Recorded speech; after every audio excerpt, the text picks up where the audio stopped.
আমি তো ফ্রেন্ড বন্ধ করার কথা বলতেছি, মাইন্ড করেন না। সবাইকে বিয়া করব, ঠিক আছে? একটু হালকা দেখাই দিই। এই যে দেখেন, এই যে তুলুক ধরে রাখো, এতটুকু এবার ধরে রাখো। সবাইরা আমি একটা নসিহত করতেছি ভাই, বাড়িতে পুরা টাকা টুকা দেন না, যাওই দেন, অন্তত নিজের কাছে অর্ধেক টাকা রাখেন। এটা হচ্ছে আমি পরামর্শ, ঠিক আছে? একজনের বাপে কি কইছে, কি না কইছিল, তোমার তো ছেড়ে দাও যারা কই না না না, আহা এ কইছে বিল্ডিং দিবার কথা। কি কইছিল বিল্ডিং এর কথা?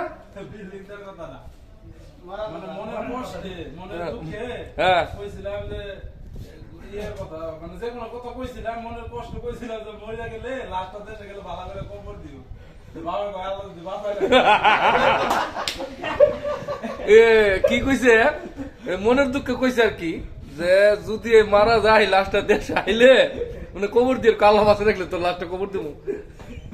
এই জন্য কইছি টাকা পয়সা বাপে না দেও, মা বাপের দিতেইব, কিন্তু নিজের কাছে রাখেন। যারা বিদেশি আছে নাহলে এই যে দেখেন, এই যে দেখেন এখানে ছাড়ো না, এই যে দেখেন অনেকগুলো লোক বসে রয়েছে, দেখছেন?